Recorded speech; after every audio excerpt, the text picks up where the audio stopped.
On de Latte raconte. Christophe On de Latte.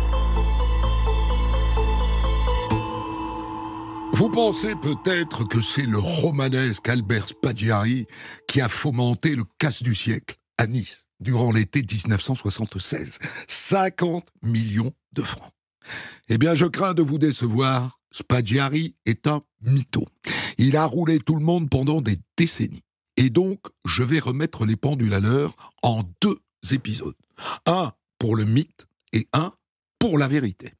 Voici le premier épisode qui raconte comment Spaggiari a enfumé tout le monde.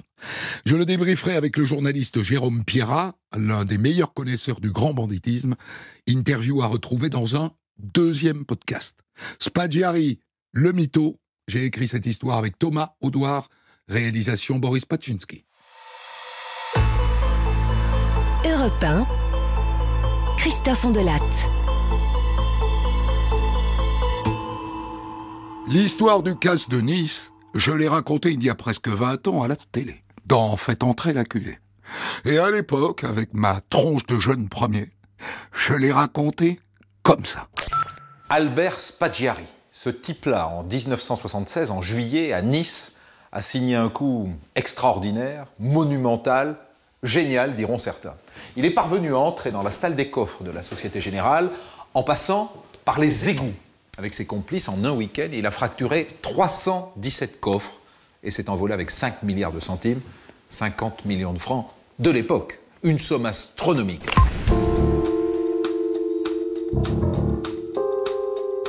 Eh bien, 20 ans après, je me dis que j'ai peut-être raconté n'importe quoi. Que Spaggiari est sans doute un menteur, un mythomane de première bourre. Qu'on s'est fait enfumer. Et moi le premier. À moins que ceux qui disent qu'il n'était pas du tout le cerveau soient des menteurs eux aussi. Voici en tout cas la version de Spaggiari telle qu'il l'a lui-même racontée. Ça n'est sans doute pas la vérité. Mais ça reste une bonne histoire.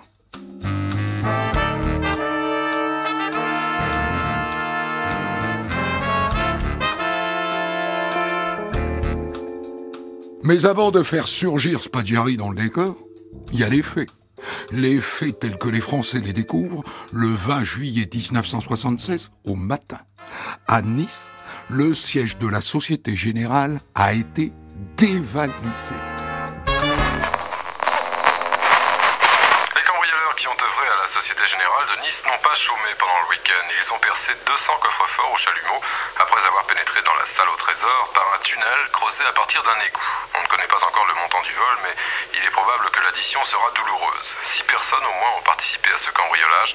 Elles ont chacune utilisé leur propre chalumeau, du travail en grande série et d'un bon rapport.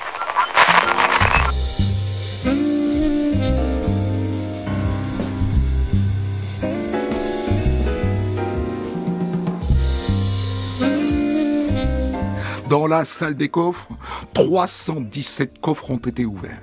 Et tous les bifetons et les lingots de la banque enfermés au sous-sol ont volé.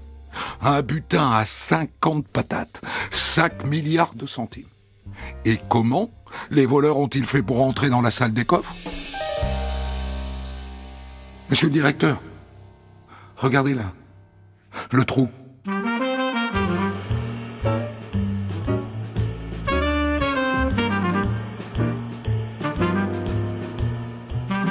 Ils sont passés par les égouts, ils ont fait un énorme trou dans le mur de la salle des coffres. Et ils sont manifestement repartis par le même chemin. Quand les clients de la banque apprennent ça à la radio, on les voit débarquer par dizaines sur place, furibards et surtout inquiets. S'il vous plaît, dites-moi au moins si le 212 a été vidé. Et le 58. Je veux savoir, j'ai le droit tout de même de savoir.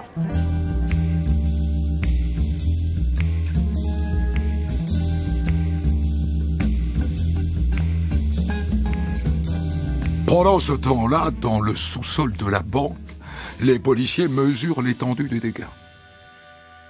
Et ils ont fait le tri, hein? Regarde. Ils n'ont emporté que les bijoux de valeur. Ils ont abandonné derrière eux toute la verroterie. T'as vu ce qu'ils ont fait dans le saladier en argent? Ils ont pissé dans l'argenterie. Et donc il y a ce trou, ce gros trou dans le mur. Une galerie dans laquelle les policiers s'engagent. Et tu sens l'odeur? Ça donne tout droit les égouts, à mon avis, ça. Hein. La galerie fait 8 mètres de long. Et effectivement, elle débouche dans les égouts. Ils ont dû remonter en surface par une bouche d'égout. Hein. On devrait trouver une échelle. Ne la cherche pas, l'échelle. Ils ne sont pas du tout passés par une bouche d'égout. Ils ont joué plus finement que ça. Et regarde, là-bas, il y a des bouteilles d'oxygène. Dans les égouts, les policiers suivent la piste de tout ce que les gars ont abandonné en route. Façon petit poussé. Des burins, des chignols, des vérins, et donc des bouteilles d'oxygène. Et de boyau en boyau, ils arrivent à une rivière souterraine. Mais c'est le Paillon, ça.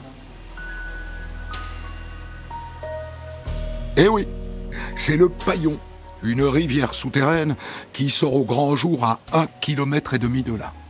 C'est très futé comme plan. Très futé. Dans la salle des coffres, il y a aussi cette inscription sur le mur. Ni armes, ni violence, et sans haine. Genre, gentleman cambrioleur. Stop! On va quand même pas faire passer cette bande de voleurs pour des héros.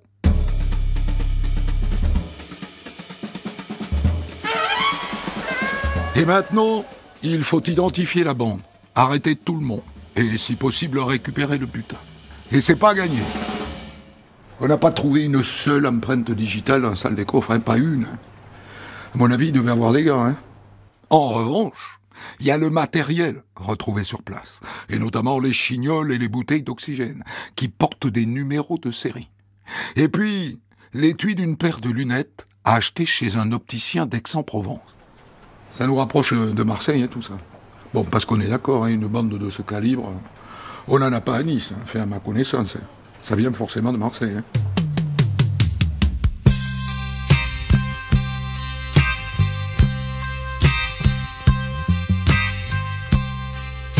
Et donc, il va falloir secouer les tontons comme des pruniers. Ceux de Nice, mais surtout ceux de Marseille. Il y a bien un indice qui sait quelque chose. En attendant, il y a peut-être une piste. Un appel des gendarmes de Plan du Var dans l'arrière-pays niçois. Alors, il y a une semaine, hein, exactement, on a été alerté par des habitants qu'il y avait des gars un peu louches qui habitaient une villa en travaux. Alors, on a envoyé une patrouille. Les gars leur ont demandé ce qu'ils faisaient là. Ils ont répondu qu'ils s'étaient installés là parce qu'ils envisageaient de louer la maison. Alors, ils les ont embarqués jusqu'à chez le propriétaire à Saint-Laurent-du-Var. Et effectivement, le gars leur avait donné les clés. On n'est pas allé plus loin, quoi. Et vous n'avez pas relevé les identités? Si. Mais attendez, je vous raconte la suite. Le lendemain, un de nos indiques nous a dit que les 4 gars qui habitaient là, ils préparaient un coup à Nice. Alors on est retourné sur place, mais ils étaient plus là, quoi.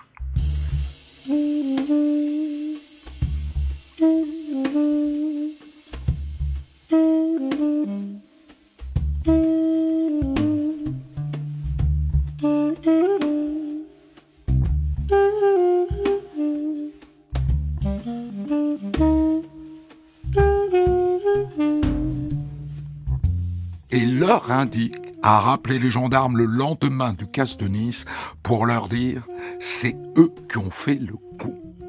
Les flics de Nice, en charge de l'enquête sur le casse de la Société Générale, foncent sur place. Ils fouillent la villa de fond en comble. Et ils trouvent une paire de bottes toutes crottées. Ils comparent la terre sous les bottes à celle des égouts. Yes! C'est la même. Le tonton n'a pas menti. Ces 4-là étaient dans le coup. Et donc les gendarmes ont leurs noms, dont 2 noms qui confirment leur intuition. Daniel Michelucci et Gérard Vigier. D'authentiques marlous de Marseille, des vrais, des durs, des hommes de Zampa, le parrain. Bon, je viens de regarder le fichier. Figure-toi qu'on les a arrêtés, ces 4-là, il y a 1 mois. À Nice, une nuit. Ils étaient en train de charger des pointerolles, des burènes dans le coffre de leur voiture. Donc les collègues ont trouvé ça bizarre, ils les ont interpellés. Et puis ils les ont relâchés. Ils n'ont pas vérifié qu'ils étaient fichés au banditisme. Si, Si, mais bon, ils étaient en train de charger des pointerolles, pas des kalachnikovs. Hein. Et donc, ils les ont laissés repartir, quoi. Qu'est-ce que tu veux? Tu peux pas arrêter des gens parce qu'ils ont des burins de maçon dans leur coffre. Hein. Et maintenant, il faut secouer de nouveau tous les indices de Marseille. Il faut trouver où ils crèvent, ceux-là. Pour l'instant, rien ne remonte.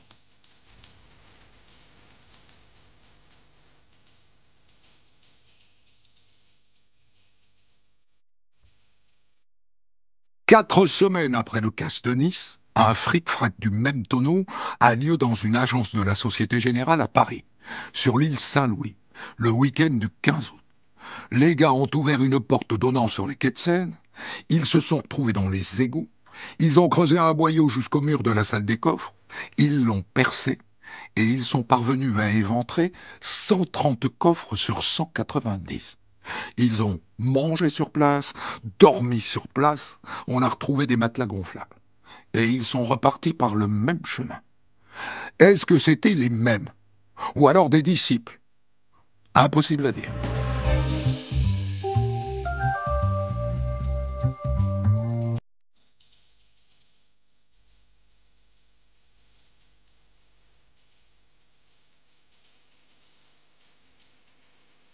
À Nice, pendant ce temps-là, ça patauge 7 dans l'enquête.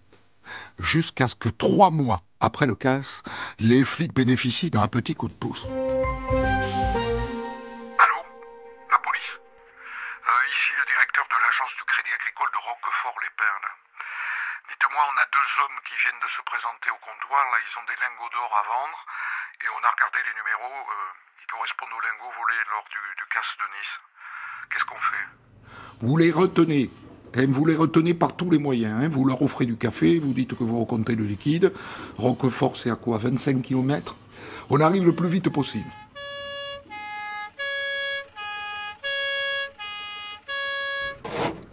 Les 2 types sont arrêtés. Alors d'où ils viennent, ces lingots? Je t'écoute. Ah mais nous, on n'est que des petites mains. Hein. Nous, on nous a demandé d'écouler ces lingots, on sait rien de plus. Tu sais rien de plus. Tu me prends pour un cave ou quoi?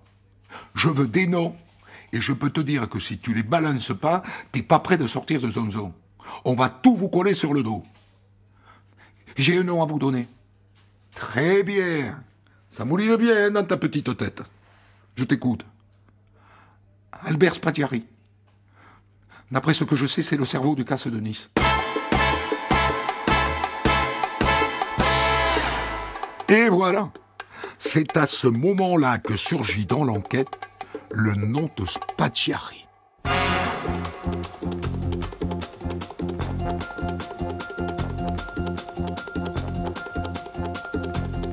Et ce Spaghiari, il n'a pas du tout le profil.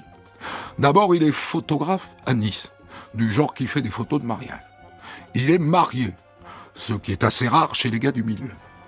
Alors certes, il a déjà fait de la prison. 2 fois. Bon alors, la première fois, c'était en 53 en Indochine. Le gars était parachutiste là-bas. Il a braqué un bordel à Hanoï, le Milk Bar. Et pour ça, il a pris 5 ans qu'il a purgé au Baumette. Il est sorti au bout de 4 ans. Et là, il s'est pris de passion pour l'Algérie française. Et donc, il a été arrêté dans une imprimerie clandestine de l'OAS en train d'imprimer des tracts. Là, il a pris 4 ans. Et il est sorti à 65. Et alors, d'après ce qu'on me dit, depuis, il navigue dans les milieux fascistes. Ce que ce type fait dans un braquage de ce niveau, j'avoue que je comprends pas. Hein.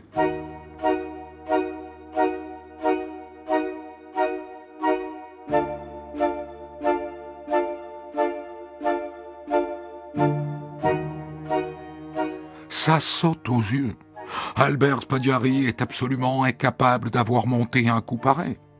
Pour monter un casse de ce niveau, faut une bande. Des mecs qui te font suffisamment confiance pour foncer les yeux fermés. Et ce Spaghiari, de toute évidence, n'a pas cette envergure. Mais bon, les policiers ont enfin un nom. Au bout de 3 mois, ils vont pas cracher dessus. Alors où est-il, Spaghiari? Figure-toi qu'il est au Japon avec Bobonne. Et tu vas pas le croire, il est au Japon avec le maire, Jacques Médecin. Le maire? Le ministre du Tourisme? Qu'est-ce qu'il fait là-bas, Spaggiari, avec le maire? L'autre l'a invité? Non, non. A priori, lui et sa femme ont payé leur voyage, mais c'était un déplacement qui était ouvert aux habitants de Nice. Encore un truc qui ne colle pas. On n'a jamais vu un voyou qui vient de faire le casse du siècle partir en voyage avec le maire. Bon, avant que l'autre zigoto rentre du Japon, là, on va interpeller Michelucci et Vigier, tous les mecs qui gravitent autour d'eux. Opération secrète, hein. Il n'y a rien qui sort, hein. On doit absolument jouer sur l'effet de surprise, hein. Pour ce qui est de l'effet de surprise, c'est mal barré. Pam, pam, pam, pam, pam, un journaliste d'RTL balance l'info dans les journaux du matin. Et donc Michelucci et Vigier ont eu le temps de se faire la malle. Mais des gars sont arrêtés, 20, et 6 inculpés pour la participation au casse.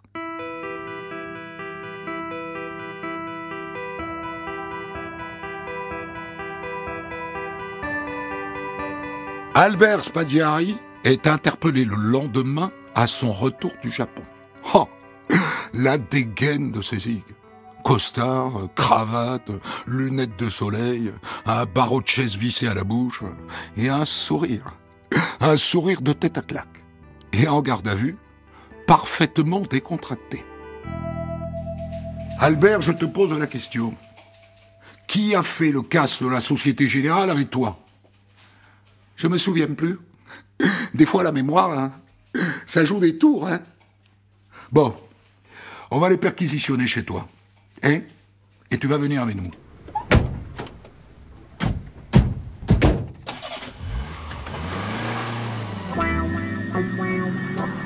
Chez lui, c'est à Bézoudin, une bergerie cachée dans la montagne de l'arrière-pays qu'il a baptisée les Oies Sauvages.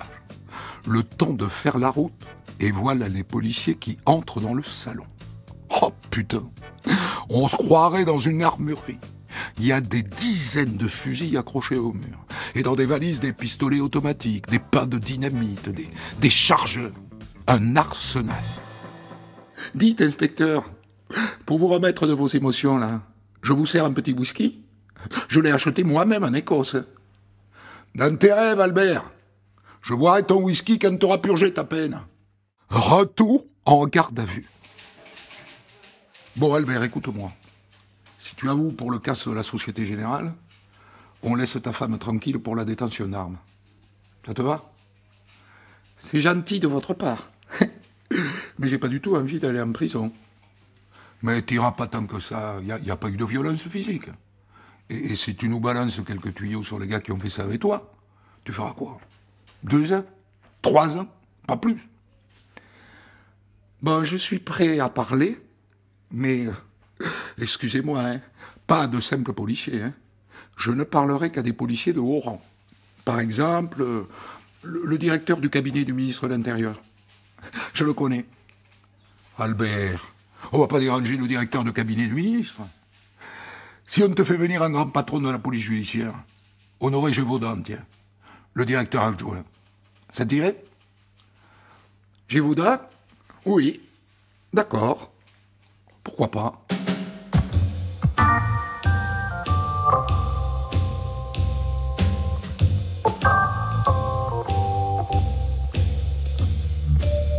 Et donc la suite se passe face au commissaire Gévaudan, star s'il en est du 36 quai des Orfèvres, ami de Georges Brassens, pour l'anecdote. Suffisamment connu en tout cas pour que Spaggiari se sente honoré. Et c'est là, face à Gévaudan, que Spaggiari construit sa légende. Monsieur le commissaire, à vous, je vais le dire, oui, je suis le cerveau du casse de la Société Générale. Et l'idée de passer par les égouts, c'est moi. Et ça fait 2 ans que ça me trottait dans la tête. Il m'a juste fallu 2 ans pour tout organiser. Vous êtes entré dans la salle des coffres? Mais bien sûr que j'y suis entré. Le premier. C'est incroyable ce qu'il y avait dans tous ces petits coffres, les souvenirs des gens, leurs bijoux, leurs diamants et tout ce qu'il y avait dans le coffre de la banque aussi. Ça m'a ému. Vous voyez, monsieur le commissaire, ça m'a ému. Et l'argent? Il est où l'argent, Spaggiari? Oh, vous savez, monsieur le commissaire, l'argent, ça va, ça vient. Et vous avez fait ça pour gagner de l'argent? Ah, mais pas pour moi, hein, monsieur le commissaire. J'ai fait ça pour gagner de l'argent. Mais pour la catena. Une sorte de cagnotte, si vous voulez.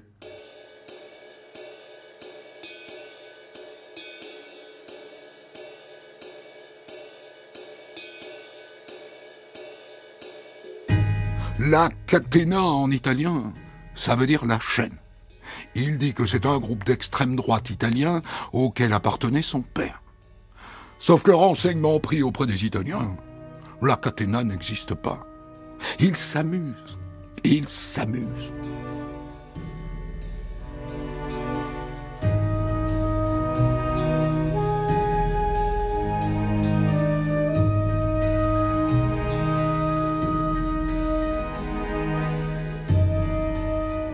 Quoi qu'il en soit, sa garde à vue est terminée. On l'envoie chez le juge d'instruction. Lui aussi tente de le faire lâcher le nom de ses complices. En pure perte.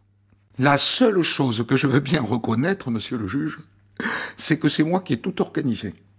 Du début jusqu'à la fin. Merci Albert, au revoir, en prison.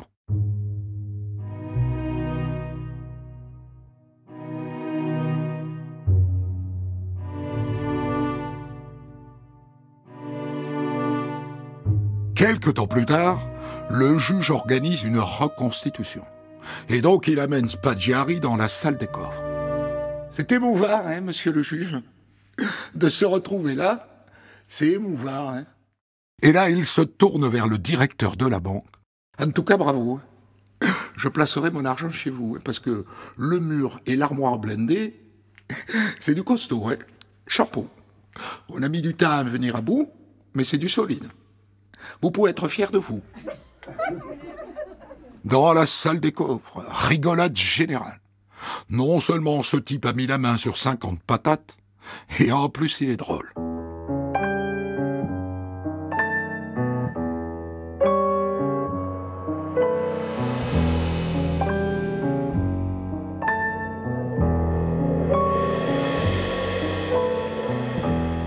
À ce stade de l'histoire, reconnaissez qu'il y a une hypothèse que ce type raconte n'importe quoi. Il dit « c'était moi le cerveau ». Personne va se lever pour le contredire. Les gars sont en cavale. Ils sont trop contents que l'enquête se focalise sur Albert. Ce bon vieil Albert qui aurait donc hypothétiquement décidé de jouer le cerveau du casse pour faire le mariole, pour se faire reluire, pour accéder à la notoriété. Un branque, quoi. Un branque qui ne manque pas de charme, mais qui a possiblement embobiné tout le monde, moi compris. Mais pas que moi. L'honneur est sauf. Enfin, pitoyablement sauf. Cela dit, ça fait un petit moment qu'il travaille du chapeau, Albert.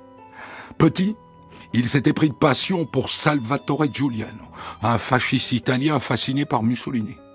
Ado, il a même fait une fugue pour le rejoindre en Sicile, dans le Maquis, où Albert a reçu les enseignements d'un ancien nazi et d'un anglais collabo. Un jour, Giuliano est tué par les carabinieri. Alors on le ramène chez Maman.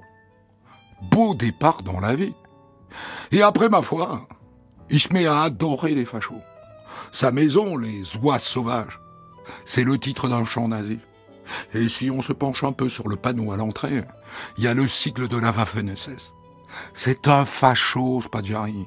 Un bon vieux gros facho. Du coup, je me disais, on en fait une vedette ou pas?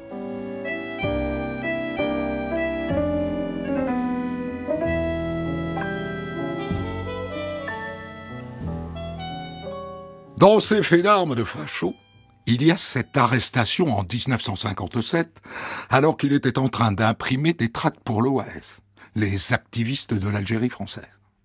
Et comme maintenant il est en tôle pour le casse de Nice, Albert n'a qu'une idée en tête, c'est de s'évader. Alors il se rappelle au bon souvenir des vieux copains de l'OAS. Le 10 mars 1977, à 15h, Spaggiari a rendez-vous comme tous les jeudis avec son juge, le juge Boisis. « Ah, bonjour, monsieur le juge. Ça me fait plaisir de vous voir. »« Asseyez-vous, Spaggiari, asseyez-vous. » Il répond gentiment aux questions du juge. Dans le dos du juge, il y a une fenêtre. Le plan, c'est que juste en dessous, un de ses copains de l'OAS l'attend sur une moto.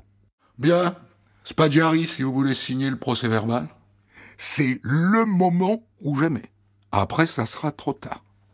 Sauf qu'il y a ces fichus policiers qui le cornaquent et qui sont là, dans le bureau. Monsieur le juge, je voulais vous dire, j'ai l'intention de vous balancer des relations politiques qui m'ont aidé à monter le casse. Ça vous intéresse? Et un peu que ça l'intéresse. Alors, pour plus de discrétion, le juge demande aux policiers de les laisser seuls. Alors regardez, monsieur le juge, je vous ai porté un plan des égouts. Montrez-moi ça.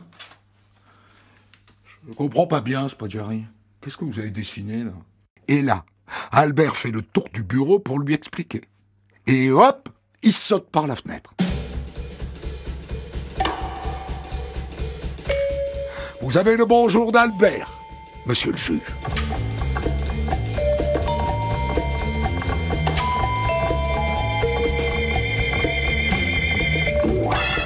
Désormais, Albert Spaggiari est libre.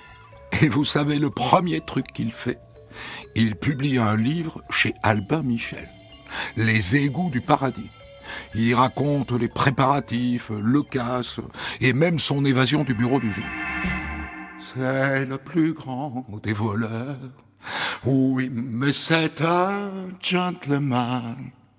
Et c'est pas fini. Le livre est adapté au cinéma. Le film sort en mars 1979. Le cirque continue, et il n'est pas prêt de s'arrêter.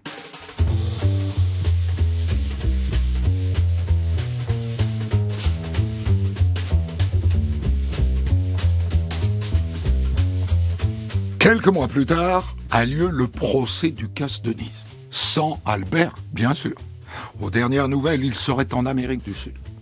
Ils sont 6 sur le banc des accusés, dont Michelucci, Vigier et un certain Poggi. Du menu frottin au regard de Spaggiari. Est-ce qu'il y en a un qui se lève et qui dit « C'est pas vrai, Spaggiari était pas le cerveau ». Eh ben non, ils sont pas couillons. Plus on se concentre sur Albert, plus il passe pour des seconds couteaux. Et d'ailleurs, les gars prennent maximum 8 ans. Et certains sont relaxés. Spaggiari, lui, est condamné par contumace à perpétuité.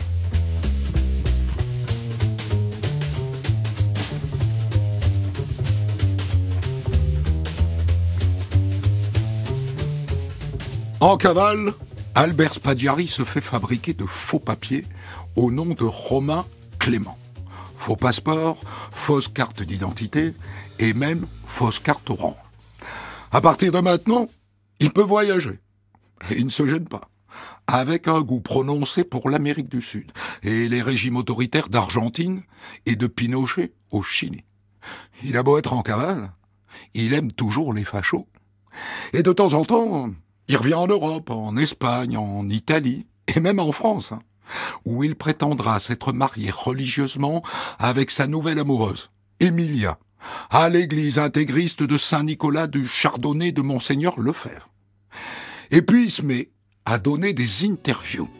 Mes projets, c'est-à-dire, on va continuer à fumer des Havanes, boire du Dom Pérignon, avec les plus belles filles du monde, dans les plus beaux coins du monde. Et voilà. Manifestement, la notoriété lui est montée à la tête. Il faut qu'on parle de lui. Il veut qu'on parle de lui. Et pour alimenter le côté romanesque du personnage, pour ses interviews, il se déguise. Fausse barbe et même habit du Père Noël. Le cirque pour rester à la une, par vanité. Et puis il fait aussi ça pour l'argent. Parce que pour ses interviews, il se fait payer. Il a tellement flambé avec l'argent du casse. Mais en avait-il tant que ça?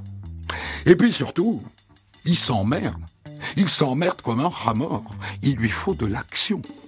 Alors il publie un nouveau livre et se fait interviewer en Italie par Bernard Pivot pour la très chic émission Apostrophe. Albert Spaggiari vient de publier aux éditions Albin Michel un livre intitulé Journal d'une truffe, Alors je suis allé l'interviewer et pour lui demander, au fond, la question qui m'intéressait, c'était comment et pourquoi devient-on un voleur? Quel est votre nom? Albert Spaghiari, officiellement. C'est vraiment vous? Oui. Oui, oui, Bernard. C'est vraiment lui.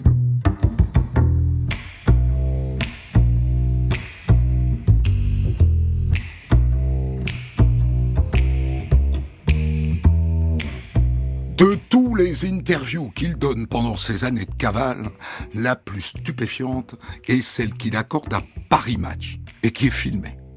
Une rencontre est, pour tout dire, un concours de beats avec Ronald Bix, auteur du célèbre braquage du train Glasgow-Londres. Thème de l'interview, qui a la plus grande? Ronnie, on dit que tu es le fifth number one, le voleur premier dans le monde. Yeah. Est-ce que tu as volé plus de 10 millions de dollars, je crois? 7 millions de dollars, je crois.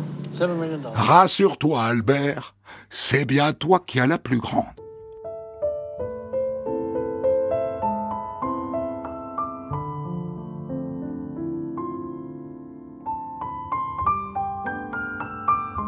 En 1989, Albert souffre d'un cancer de la gorge, le cigare, évidemment. Alors il rentre en Italie, définitivement. Et c'est là qu'il meurt le 9 juin 1989. Et dernier pied de nez post-mortem, sa femme, Emilia, fait rapatrier clandestinement son corps en France, à Hyères, chez sa maman. Pour qu'il soit dit que le grand, l'immense Albert Spaggiari est mort chez lui, en France, après une vie romanesque d'un bout à l'autre.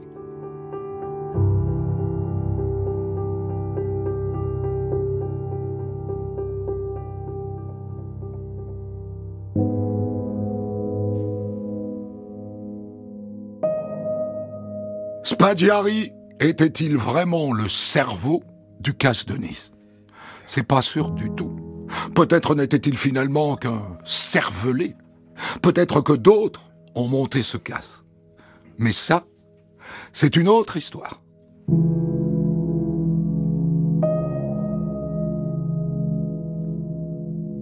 Je vous ai raconté l'histoire du casse du siècle, le casse de la Société Générale à Nice en 1979, dans la version très romancée d'Albert Spaggiari, qui s'est auto-intronisé cerveau du casse, et on verra dans le deuxième épisode qu'il a menti du début à la fin, et le cerveau, ça n'était pas lui, loin de là. Histoire que je débriefe avec vous, Jérôme Pierrat, journaliste grand connaisseur du grand banditisme, notamment des années 70. Jérôme, est-ce que vous avez vu mon fait entrer l'accusé à l'époque? Oui, je l'avais vu, j'avais regardé avec attention. J'étais ridicule. C'était pas ridicule, c'était la thèse communément admise et qui avait jamais été contredite, donc il n'y avait pas de raison qu'on pense autre chose. Mais effectivement, je l'avais regardé avec un petit sourire. Voilà. À quel moment est-ce que vous savez-vous que cette version qui place Spaggiari au centre du jeu est pipotée?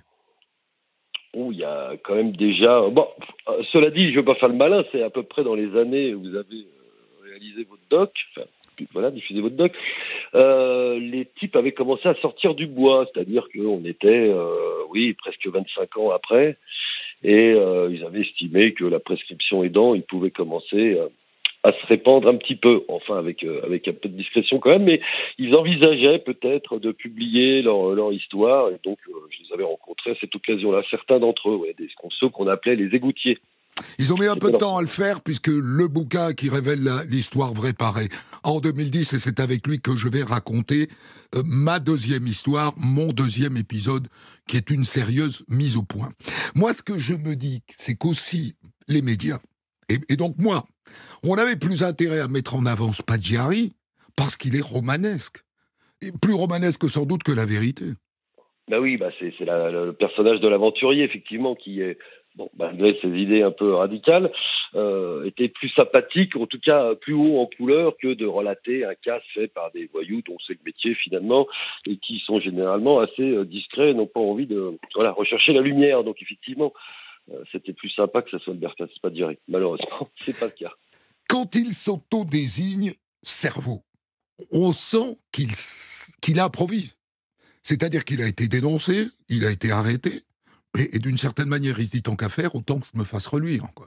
Oui, et puis c'est une manière aussi de peut-être pas avoir en endossant cette grosse responsabilité qui flatte évidemment son ego en premier lieu, tant qu'à faire, effectivement. Et puis c'est aussi de pas avoir à parler des gens qui l'auraient embauché ou qui seraient venus le chercher ou si ça n'avait pas été le cas. Donc c'est aussi une manière en élite. Vous avez le numéro 1, vous n'avez pas besoin de me demander qui sont les autres. À votre avis, est-ce que les flics qui mènent l'enquête à l'époque, donc en 67, 78, 76, 77, 78, 79, ont compris qu'ils s'étaient auto-désignés cerveau et que ça n'était sans doute pas la vérité? Je pense, parce que comme on voit apparaître quand même simultanément, au même moment dans le dossier, quelques têtes d'affiche du milieu marseillais, et pas des moindres, qui doutent bien que l'association est un peu déséquilibrée et qu'il vaut plutôt mieux regarder du côté des beaux mecs, comme on les appelle, que du côté d'Albert Spaggiari, qui a l'air d'être un peu indépendant et un peu loufoque. C'est-à-dire que Spaggiari, quand même les flics sont pas naïfs, ne peut pas être le boss de Michelucci, de Vigier et de Poggi, par exemple. En tout cas, c'est pas lui qui peut les avoir réunis et fédérés, ça c'est clair.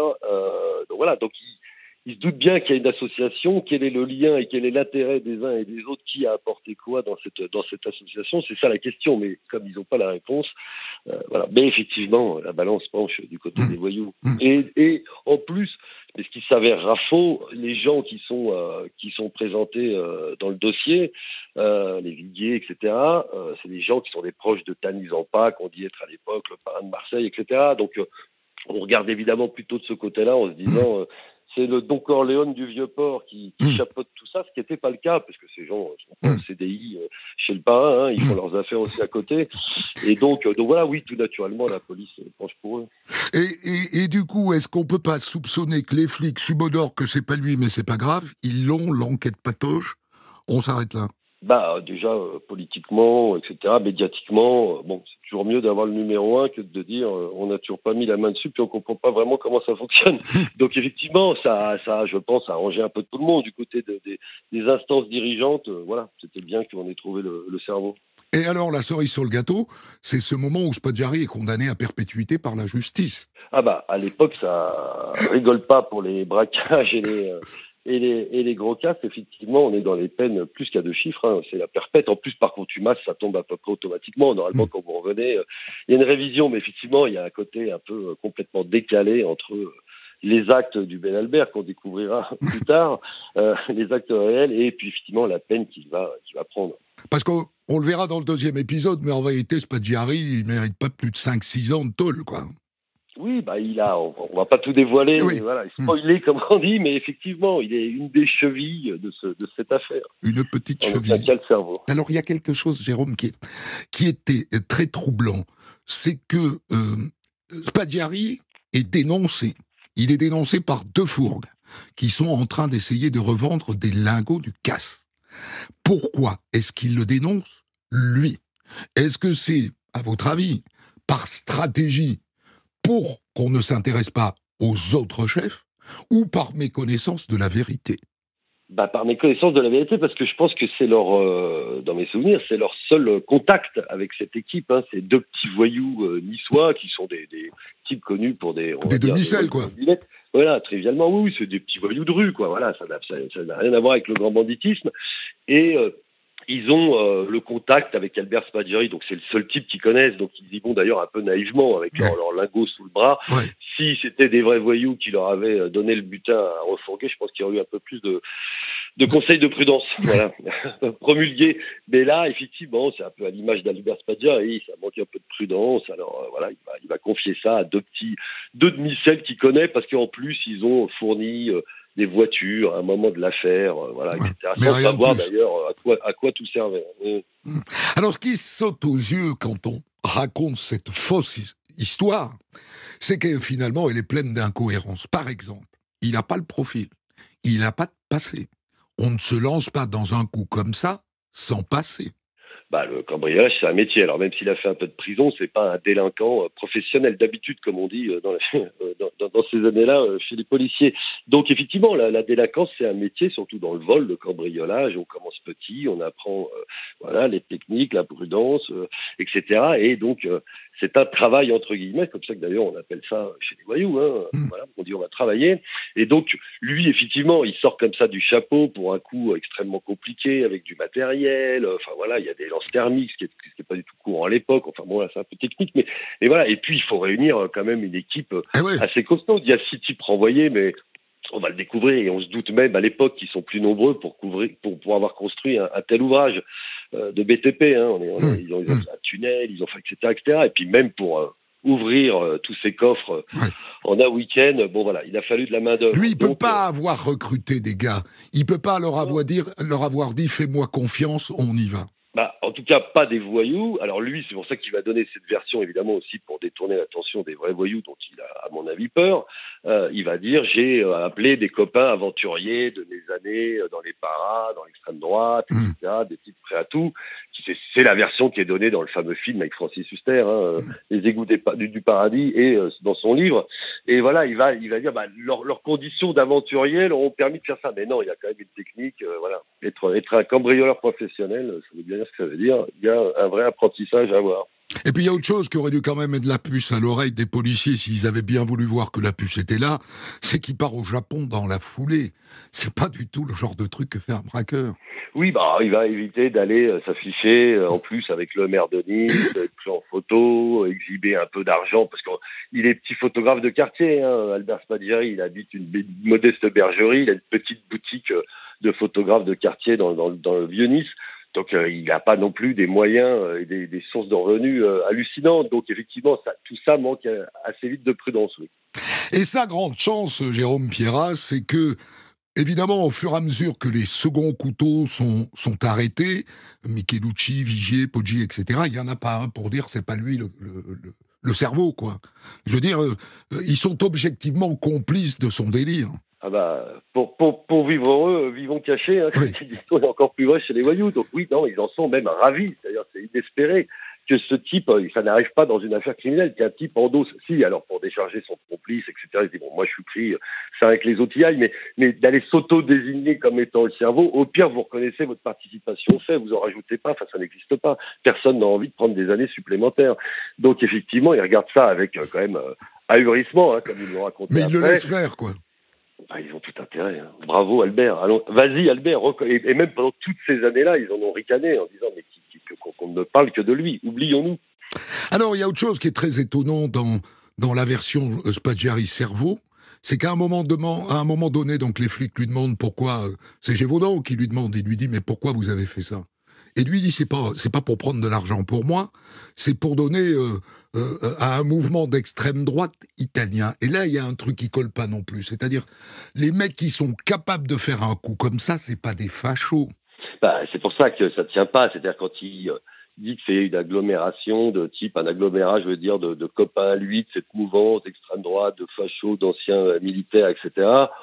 Bon, qu'ils aillent faire le coup de feu, effectivement, au Katanga ou au fin fond de l'Afrique pour un coup d'État, sans doute, mais aller braquer, casser une banque, et voilà, il y a rien qui colle. Et puis, bon, voilà, il y a quelques types d'extrême gauche à l'époque et d'extrême droite qui braquent pour la cause, mais enfin, ils se lancent pas dans des opérations aussi compliquées. Et voilà, ils vont se taper la banque du coin, comme Action Directe, comme d'autres, voilà, en Italie, en Allemagne.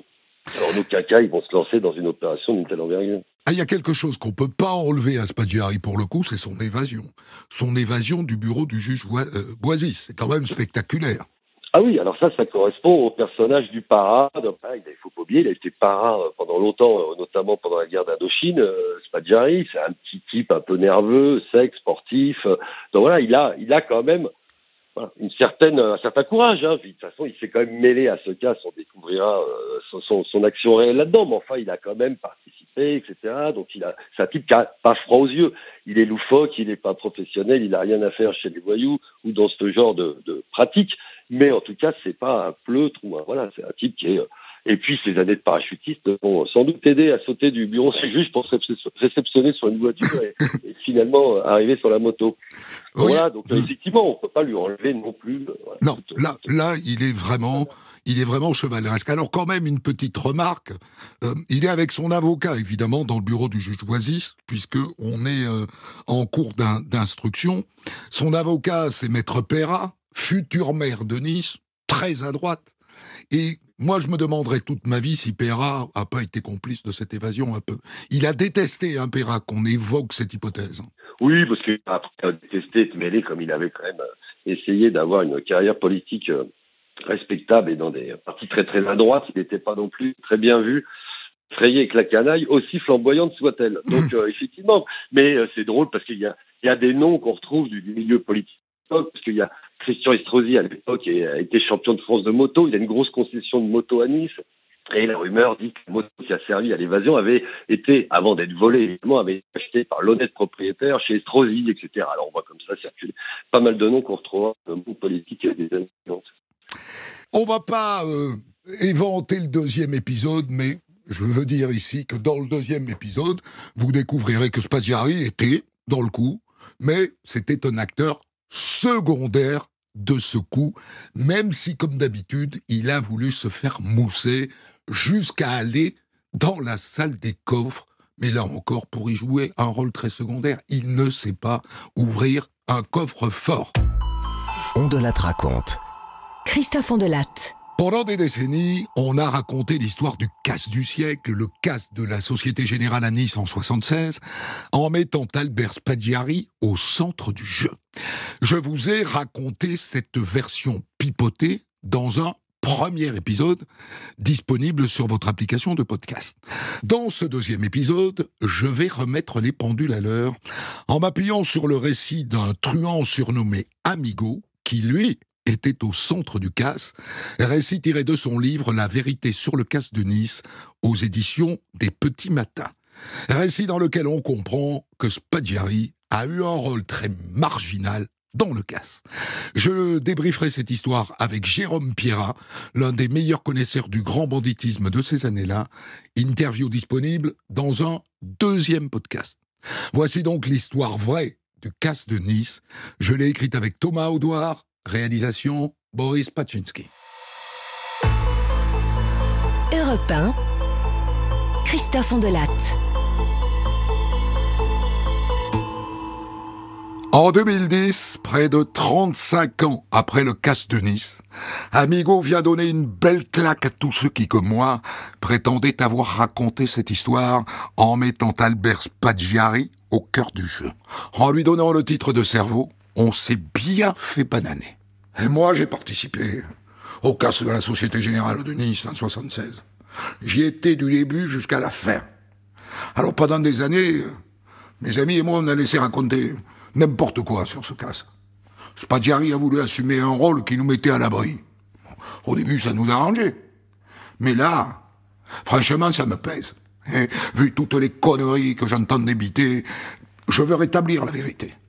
Spaggiari a pris son pied, et tant mieux pour lui.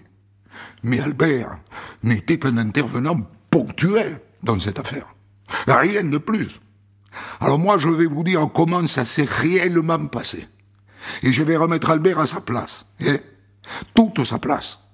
Et rien que sa place.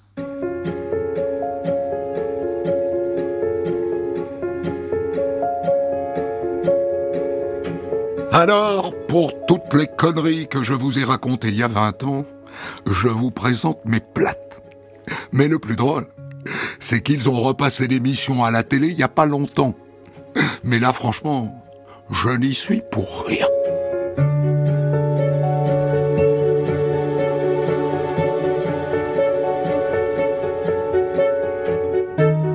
La paternité du casse, Amigo l'attribue à un homme qu'il appelle le gros. Ce serait lui, le vrai cerveau. Le gros, c'est mon ami. À l'époque, on cherchait un coup à faire. Une banque, une perception, peu importe. On avait juste 2 critères. D'abord, il fallait qu'il y ait beaucoup d'argent à prendre, au moins 1 milliard de centimes, et surtout qu'il n'y ait pas de système de sécurité. Et c'est là que le Canois a voulu nous rencontrer.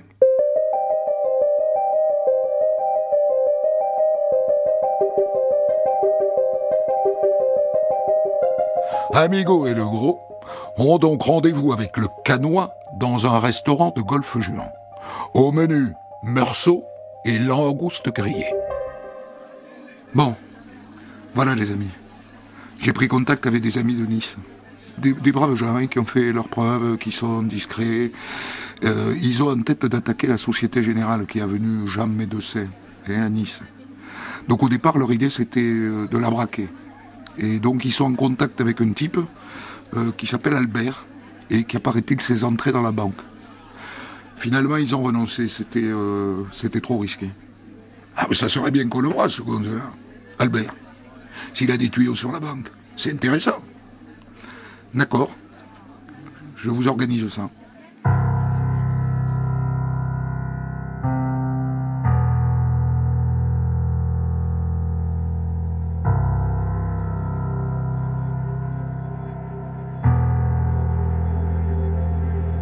La rencontre entre Amigo, Legros et Albert, dont vous avez compris, je pense qu'il s'agit d'Albert Spaggiari, a lieu dans un restaurant de Cagnes-sur-Mer, sur la plage. Le patron qui connaît ce genre de clientèle leur a réservé une table à l'écart. Alors, il paraît que tu as quelqu'un dans la banque? Oui, effectivement. C'est quel genre? Le directeur? Quelqu'un de l'équipe de direction? Non, c'est pas quelqu'un qui a un poste élevé, mais il sait beaucoup de choses. Hein, ça fait longtemps qu'il travaille là. D'accord. Alors on va te donner une liste de questions. Et tu vas aller les lui poser. Et on se retrouve mardi prochain pour les réponses. Même heure, même endroit. Legros et Amigo montent dans leur R5 et ils reprennent la route de Marseille. T'en penses quoi, Amigo, de ce mec? J'en sais rien. Il est sympa, hein. Mais j'ai peur que son pote de la banque, ce soit Pipo. Et toi, t'en penses quoi? Je crois que c'est un brave mec. Et t'as vu ses chaussures? Elles sont toutes éculées.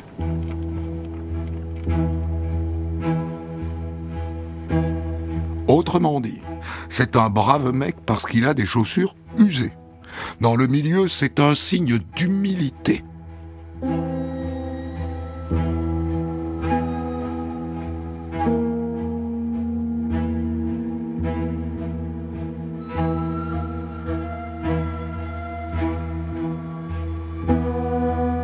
Dans les semaines qui suivent, les trois se retrouvent plusieurs fois dans ce restaurant de Cagnes-sur-Mer.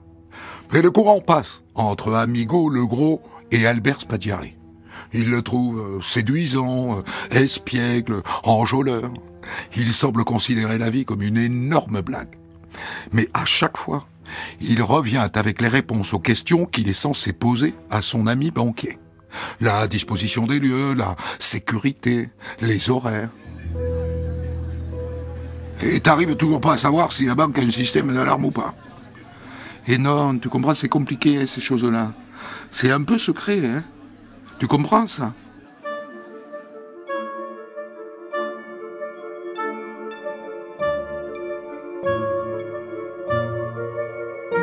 Parce que pour Legros et Amigo, la question de l'alarme est essentielle.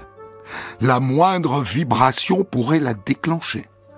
Ils en parlent beaucoup, tous les deux. Et si on jetait un gros pétard par un soupirail de la banque? Qu'est-ce que t'en penses? On verra bien si ça sonne. Et si on allait bêtement visiter les locaux? Quand tu dis on, c'est qui? Albert? Non, je pense à Laetitia. Elle ouvre un compte à la Société Générale avec de faux papiers, bien sûr. Elle met 2 sous dessus. Et elle demande à louer un coffre. Et dans le coffre, elle met un gros réveil. Tu sais, le genre qui fait un boucan d'enfer quand il sonne. Et elle le règle pour sonner à minuit, par exemple.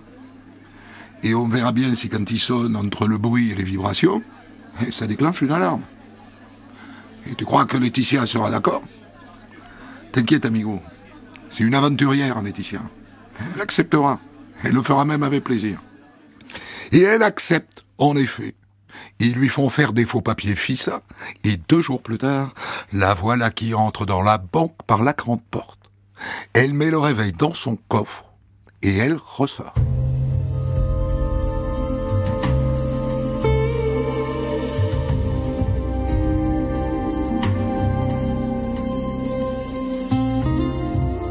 Il est minuit. Legros et Amigo sont en faction devant la banque. À cette heure-ci, Le réveil doit être en train de gueuler dans son coffre. Mais il ne se passe rien. Donc, il n'y a pas d'alarme.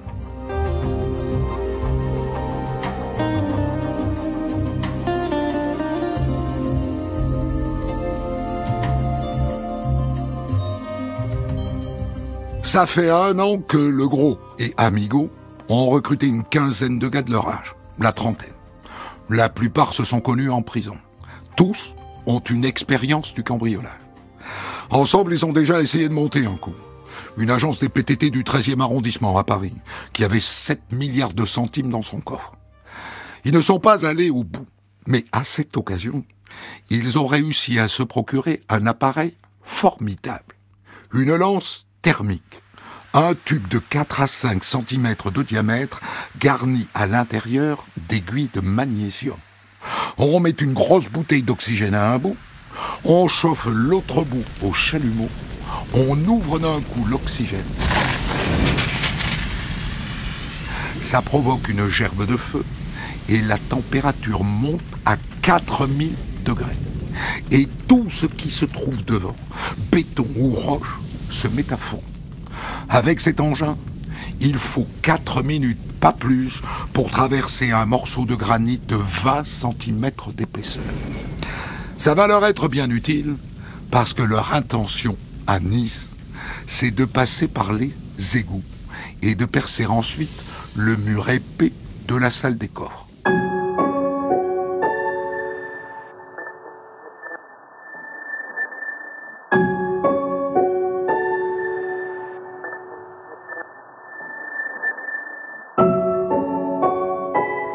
À partir de maintenant, le sujet, ce sont donc les égouts, le tracé des égouts. Amigo et 2 de ses complices se transforment alors en spéléologues. Ils explorent les égouts très tôt le matin et très tard le soir. Eh putain, c'est une cul-de-sac. Demi-tour. Et ils doivent affronter les odeurs. Odeur d'adoucissant quand c'est une machine à laver qui évacue son eau, mais plus souvent odeur de merde quand c'est une chasse qu'on tire.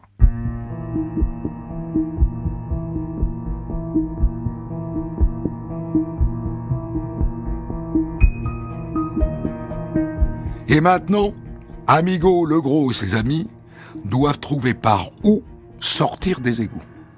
Et pour ça, ils ont enfilé des combinaisons d'agents de la voirie. Soulève la bouche l'égout pour voir où on est. Ça débouche en pleine rue. C'est beaucoup trop risqué. Et c'est là qu'ils découvrent un passage qui mène à la rivière souterraine, le Paillou. C'est bon, hein. On a une autoroute pour évacuer les lingots, hein. Les pistolets, les bijoux. On va tout passer par là.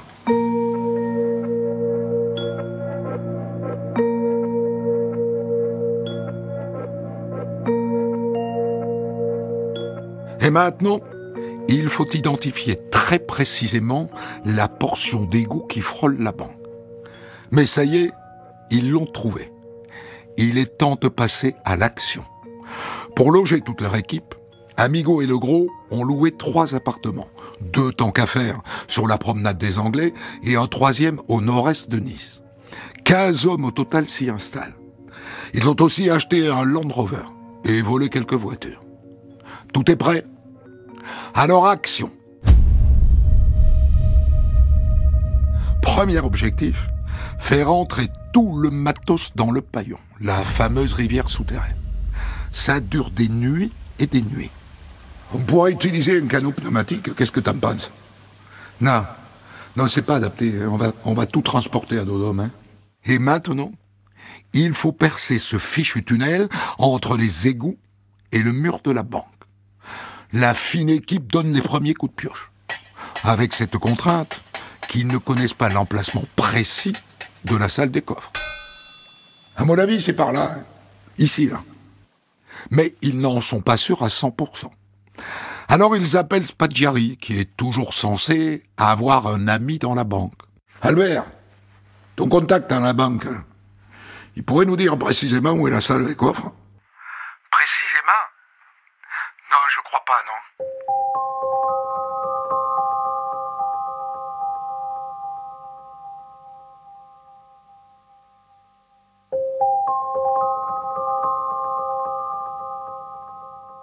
À ce stade, Spaggiari ne leur sert plus à rien, ou pas grand-chose. En tout cas, il ne fait pas partie de ceux qui creusent. En surface, il fait tranquillement son métier de photographe. J'étais le cerveau du casque, il disait. Menteur, pipoteur.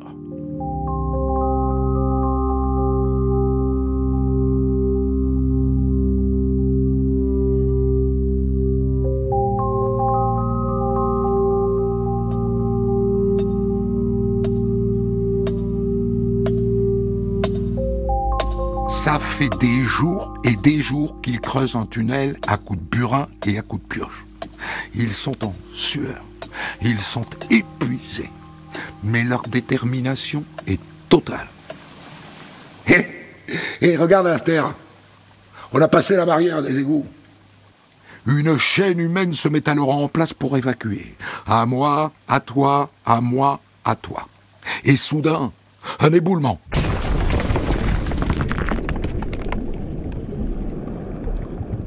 Probablement un camion qui est passé juste au-dessus. Va falloir poser les étés, hein, parce que sinon on va se faire engloutir. Hein.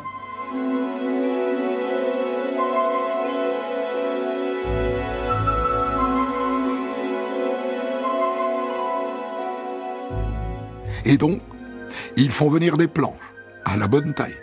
Encore des centaines de kilos de matériel à acheminer par les égouts. Mais ça y est, ils sont venus à bout des mètres cubes de terre qui les séparent du mur de la salle des coffres. Oh putain, regarde ce qu'il y a derrière. Un rocher, un énorme rocher. Ça, la lance thermique, on n'y arrivera pas. Va falloir déjointer la roche, morceau par morceau.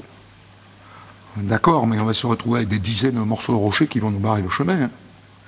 Eh bien, on va creuser un grand trou sur le sol du tunnel pour que les morceaux tombent dedans. Je vois que ça.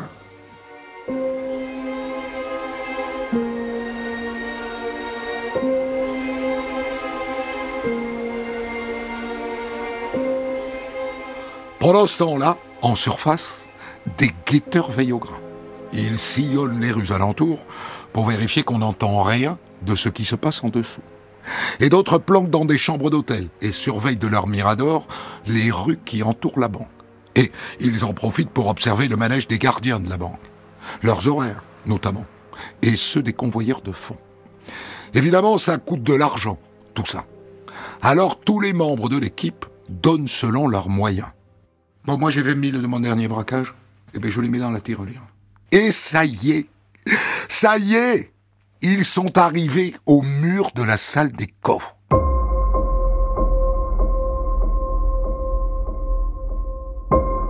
Soulagement. D'abord, ils ont creusé dans le bon sens. Et maintenant, les lingots, les bifetons et les bijoux sont à quelques mètres. Ils touchent au but. Mais c'est la partie la plus difficile qui commence. Car c'est du béton armé. Un barrage qui paraît infranchissable. Bon, je sais ce qui se passe dans votre caboche, les gars. Hein, vous vous dites, on va jamais y arriver. Et moi, je vous le dis, on va y arriver. À condition qu'on reste soudés, hein, comme on l'est depuis le début. Il faut qu'on soit positif. C'est à ce moment-là qu'un incident se produit. On a deux gars qui avaient du matos dans la voiture, et bien ils se sont fait pincer par les flics. Merde. Et alors? Eh bien ils ont dit qu'ils étaient sur un chantier, sauf que, évidemment, ils n'ont pas été capables de dire lequel. Les deux gars ont passé la nuit au poste, mais Dieu soit loué, malgré leur casier judiciaire épais comme un bottin, les poulets les ont relâchés. Ouf!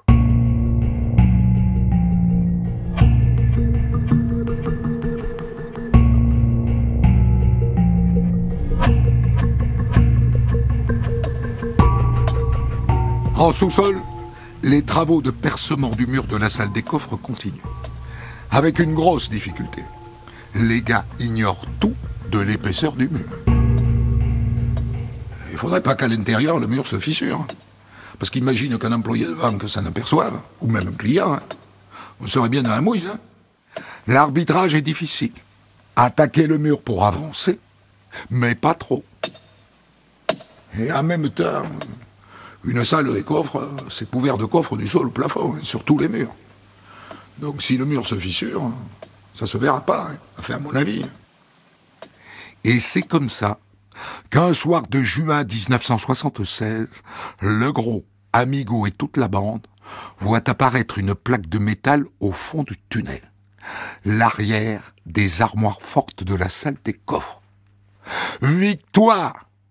Ils n'ont plus qu'à pousser les armoires et ils seront dedans.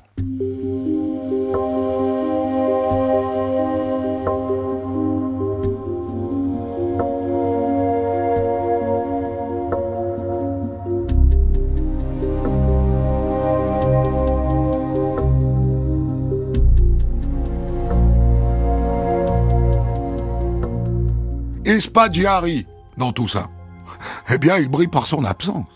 Il n'est pas descendu une seule fois dans les égouts. Et il n'est absolument pas prévu qu'il entre dans la salle des coffres le moment venu. Le seul truc qu'il fasse à ce moment de l'histoire, eh bien, c'est chambre d'hôte. Car 4 membres du gang se sont fait repérer au tout début. Et ils ont réussi à s'enfuir. Eh bien, c'est Spaggiari qui les loge chez lui. Il fait du Airbnb, autrement dit. Le soi-disant cerveau. Pistolet! Mais ça ne l'empêche pas de réclamer par avance sa part du butin. C'est le gros, le vrai cerveau du casse, qui est à la manœuvre. Bon, habituellement, l'apporteur de l'affaire reçoit 10% du butin. Mais dans le cas présent, Albert te toucherait plus que ceux qui creusent, hein, sachant que le nombre de gars est supérieur à 10. Donc tu toucheras seulement une demi-part. Et pourquoi est-ce que je toucherai moins que les autres? Et parce que t'as pas creusé. Pas présent, pas d'argent. Eh bien alors, permets-moi au moins d'être de la fête. Tu veux dire le jour du casse? Je vais réfléchir.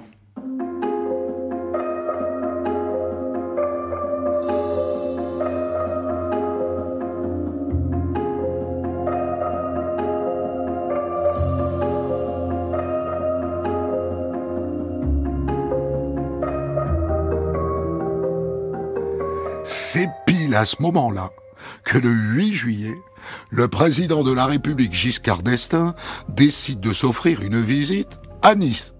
Impossible de passer à l'acte maintenant. Il y a des poulets partout. Pourvu que les gars, la sécurité n'aient pas l'idée d'aller inspecter les égouts. Hein. Ouf, ils ne le font pas. Giscard repart à Paris. La bande n'a pas été repérée. Bon. On passe à l'action le week-end prochain. On va commencer vendredi soir. Ça nous laissera jusqu'à dimanche pour attaquer les coffres au chalumeau. Il va falloir apporter des bouteilles acétylène pour le chalumeau. Qui va s'en charger? J'ai bien envie de confier ça à Spaggiari. Il a une Land Rover 4x4. Il pourra apporter les bouteilles dans le paillon. Et pourquoi Spaggiari? Eh bien parce qu'il me casse les bonbons, pardi. Il m'a dit je veux être de la fête. Et il nous a donné un coup de main. Je lui renvoie l'ascenseur.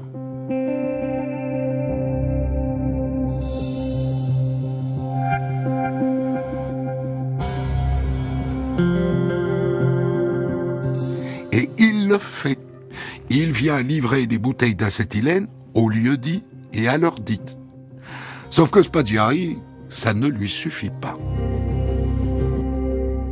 Je vous ai bien aidé, n'est-ce pas? Alors je trouve qu'il serait normal que j'entre avec vous dans la salle des coffres. Ça serait loyal de votre part. Et donc, à force de jouer les casse-burnes, Spaggiari obtient le droit d'entrer dans la salle des coffres avec les autres. On l'y autorise. Il ne décide rien.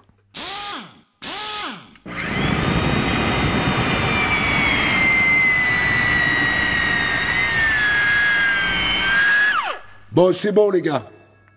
On peut y aller. Un coup de vérin sur les armoires fortes. Et les voilà à l'intérieur.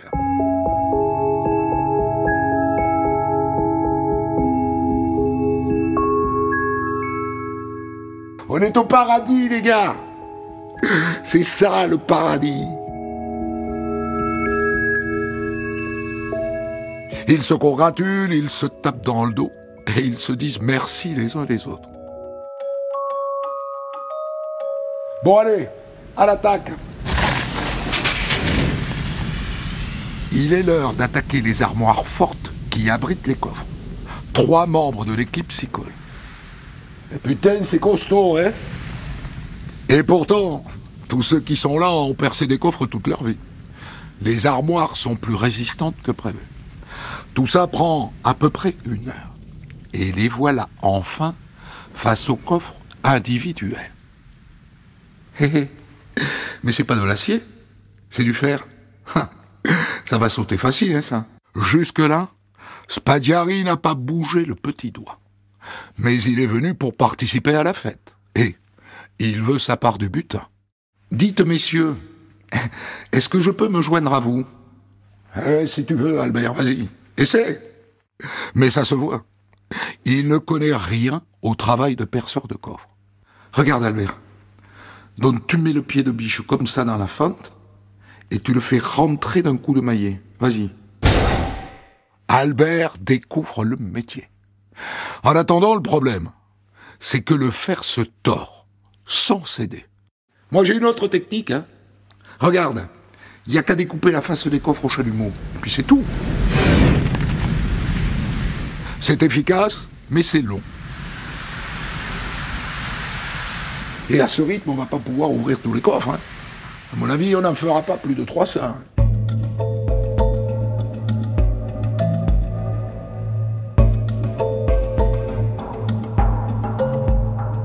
En attendant, il est temps de faire une petite pause. Alors ils s'assoient sur des caisses et ils font un petit pique-nique. Et tant qu'à faire avec l'argenterie qu'ils ont trouvée dans les premiers coffres. Merde, putain, qui a acheté ce vin? Il est dégueulasse. C'est toi, salaud, hein? Parce que tu bois pas de vin? Putain, t'achètes du foie gras et tu nous fais boire la piquette. À l'extérieur, le soleil doit être en train de se lever. On est samedi matin. Bon, allez, le temps presse, hein. Faut qu'on soit tous sortis le même matin, hein.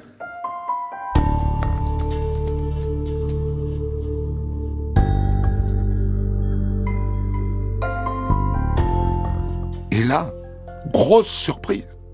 Dans la nuit, les restaurants et les boîtes de nuit ont déposé leurs recettes. Alors ils parviennent à forcer le local. Des sacs de bifton pleins à ras-bord. Le butin est maintenant aligné sur le sol. Lingots, liasses de billets, bijoux, argenterie, parfois photos de cul, et même une veste en astrakhan. Des gars sont chargés d'évacuer au fur et à mesure. Et pendant ce temps-là, les autres dorment 1 heure ou 2 avant de se remettre au travail.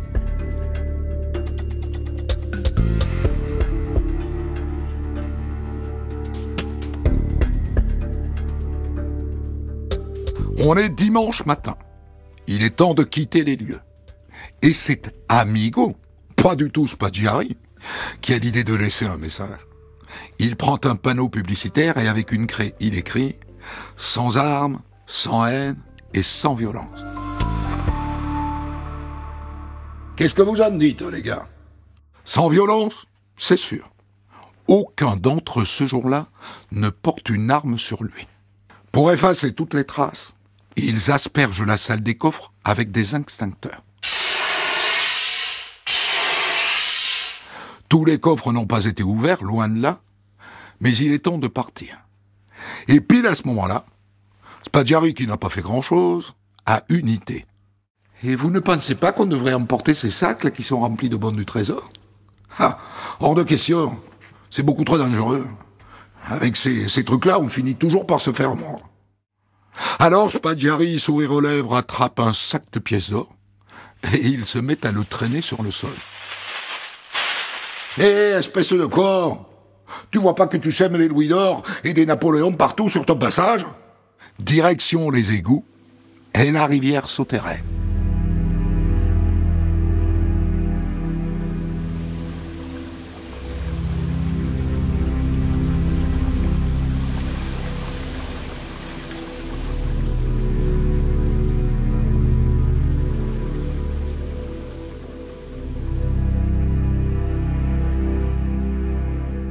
À la sortie du paillon, le butin est chargé dans un fourgon. il y en a entre 300 et 400 kilos.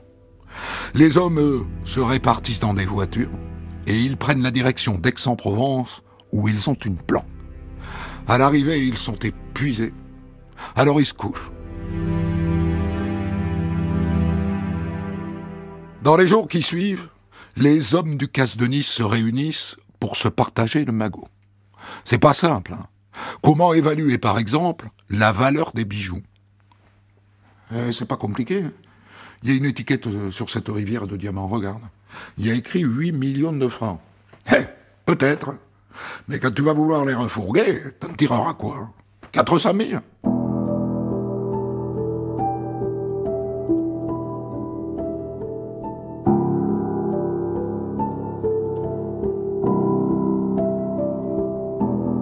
Et pour l'argent, c'est pas simple non plus, parce qu'il y a des devises étrangères.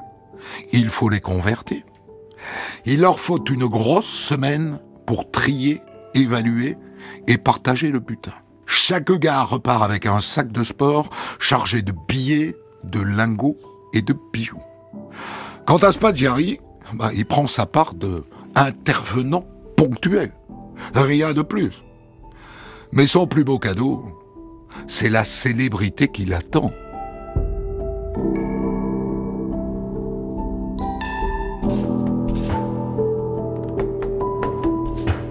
Je vais dire les choses clairement. Le cerveau du casse de Nice, c'est le gros. Hein?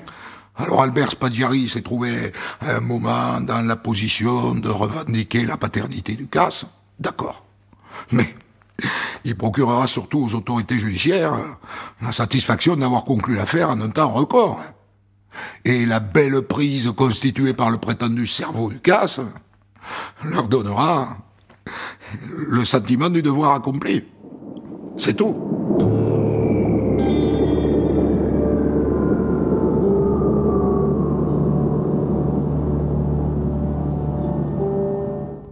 Je vous ai raconté le casse du siècle, le casse de la Société Générale à Nice, dans une version, la deuxième, dans laquelle le célébrissime Albert Spaggiari n'est pas loin de là le cerveau, comme il l'a dit, de ce cambriolage à 50 millions de francs.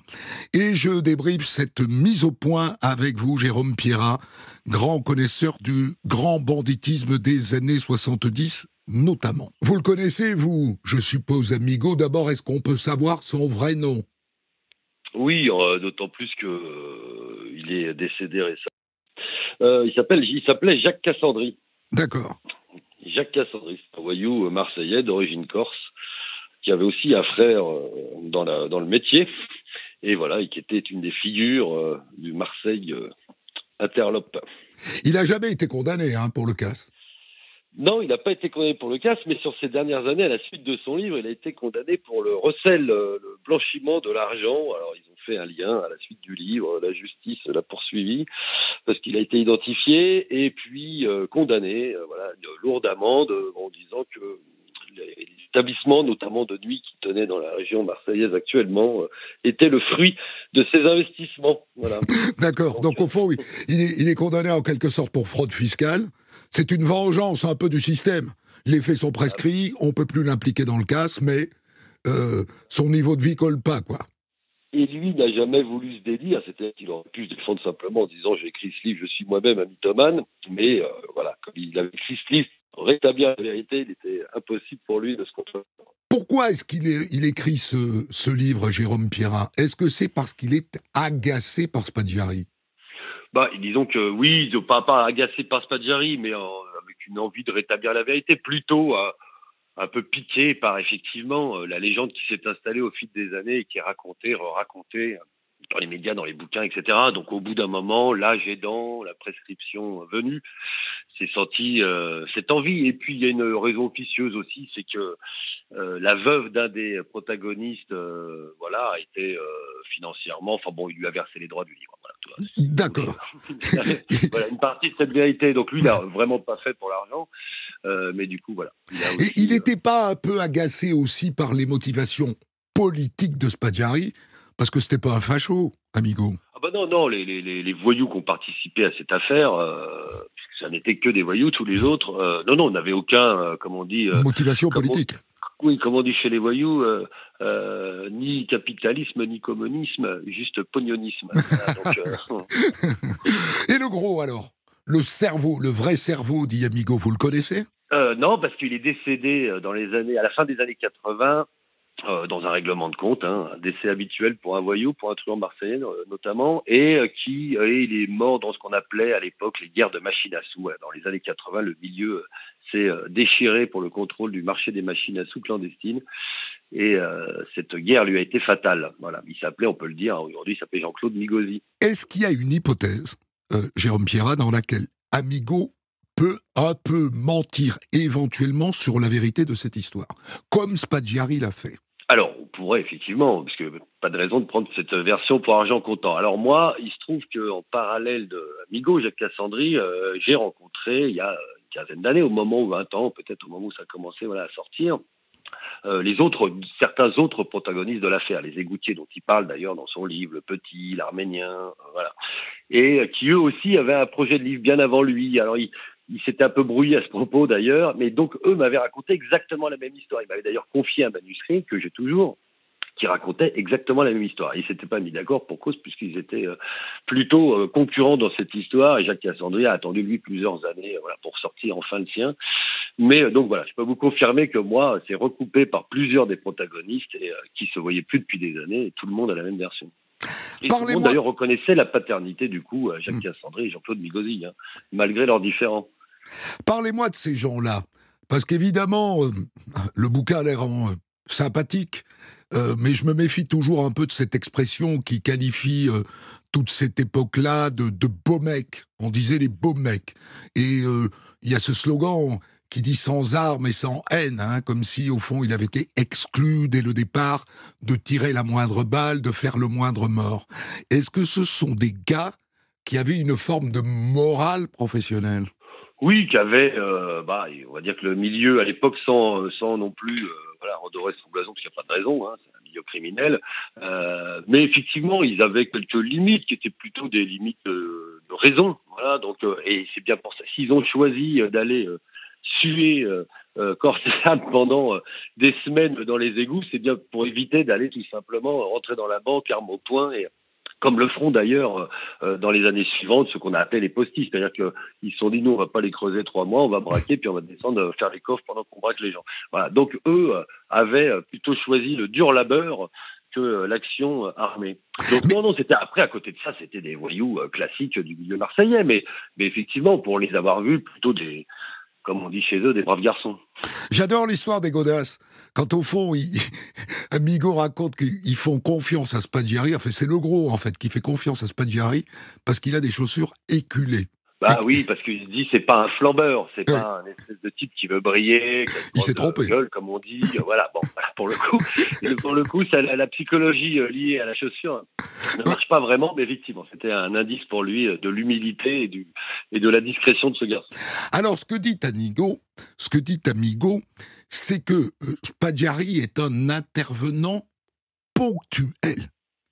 Du coup, on se demande pourquoi il le laisse entrer dans la salle des coffres. Bon, parce que effectivement, il a participé, même de loin, mais en tout cas, bon, il s'est légèrement mouillé dans cette histoire. Sans lui, elle aurait peut-être pas eu lieu, serait peut-être pas lancée, parce que bon, même s'ils s'aperçoivent assez rapidement que les infos et les tuyaux sont un peu percés, que Spaggiari fournit sur en gros les détails techniques de la banque. Et d'ailleurs, à la fin, ils se sont doutés qu'il avait sans doute jamais existé, hein, son fameux son tuyauteur dans la banque, il n'existe pas. Ils se sont dit que finalement, il n'avait jamais vraiment répondu aux bonnes questions, mais il a eu de la chance, il a sans doute bluffé sur un certain nombre de points qui se sont révélés exacts, qui auraient pu être fatales à l'équipe. Donc, bon, et sur le moment, ils se sont dit, il nous a un peu aidé, sans lui, on n'y serait pas allé, il est prêt à se mouiller. Bon, finalement, s'il a envie de prendre 10 ans en cas ou 15 ans en cas de pépin, libre à lui. Hein. Mais c'est quand même étonnant qu'il lui fasse confiance, parce qu'à la base, ils ne le connaissent pas. Ils prennent un énorme risque en le mettant dans le coup. Bah, évidemment, et puis il est présenté, alors c'est comme ça que ça marche aussi chez les voyous, hein, la présentation, on appelle ça. Donc c'est un type qui a une espèce de juge de paix de la côte, ce canois qui va faire la présentation, et donc eux, En gros, ils se portent garant, et comme c'est un voyou solide et réputé, ils font confiance plutôt aux voyous qu'à Spadgiari. Et puis après, ils jaugent quand même le titre par eux-mêmes, mais il a un passé, voilà, de parade, d'aventurier, il a fait déjà un peu de prison, il a jamais, il traîne pas de réputation. Il a pas l'air de frayer avec des gens, avec des petits voyous du coin qui pourraient, il est photographe de quartier, il a aucune amitié malfrate, pourquoi pas. Mais vous qui avez connu Amigo, Cassandri, Spadgiari, il le détestait, il l'agaçait ou il l'aimait bien? Non, ils l'ont trouvé plutôt sympa. Non, mais c'est vrai, ils l'ont trouvé un peu guignol. Mais plutôt sympa. Ils ont tous dit que c'était un type plutôt agréable, hein, justement, comme il le décrit dans le livre, un peu fanfaron, marrant, se foutant un peu de tout. Bon, on comprend bien pourquoi jusqu'à la fin il a acclamé qu'il était le cerveau, s'il s'en foutait un peu de tout. Donc voilà, non, il n'y avait pas d'animosité. D'ailleurs, il n'y a jamais eu d'animosité contre lui. C'est juste qu'au bout d'un moment, la construction de ce personnage par les médias, etc. Enfin, il a évidemment fortement contribué, c'est pas dire, mais ce relais. Et puis cette mythification au fil des années, il y a eu pas mal il y a eu un autre film aussi dans les années 2000, un long métrage qui est sorti, qui racontait encore l'histoire. Et la même version, celle de Spadgiari. Donc bon, alors, ils se sont dit allez, il est peut-être temps de rétablir la vérité. Moi, il y en a un qui m'a dit, je vais essayer de faire court, mais il a 2 grands-fils et ses grands-fils un soir lui disent, tiens, on va aller au Cinoche. Qu'est-ce que vous allez voir? Voilà, la nouvelle version des Égouts du Paradis. Là, dans les années 2000, c'est un film de Jean-Paul Rouve, et il m'a dit, quand ils sont revenus, ils m'ont dit, elle est incroyable cette histoire. Ils savaient absolument pas que leur père y avait participé. Il leur a dit, écoutez, asseyez-vous dans la cuisine, je vais vous parler, les garçons. Et puis il leur raconte, donc il m'a dit, là, à ce moment-là, j'ai eu envie de raconter. Voilà, c'était eux qui étaient venus d'ailleurs avec ce manuscrit, et c'était l'anecdote fondatrice de cette envie de raconter. Parce que Le Gros et Amigo, ils n'ont pas envie d'une postérité, de laisser une trace dans l'histoire. Comme Spadgiari. Ils n'ont aucun intérêt. Eux, c'est des purs voyous. Donc c'est une vie clandestine, anonyme, ou alors connue que d'eux seuls et parfois, malheureusement, de la police et de la justice et de quelques médias. Mais non, eux, aucun intérêt à briller. Tout voyou vous dit que dès l'instant où il rentre dans la lumière médiatique, la carrière est en péril. Parce que, en plus, il va devenir une cible presque politisée du pouvoir. Dès l'instant où vous apparaissez, on ne peut plus ne pas vous neutraliser.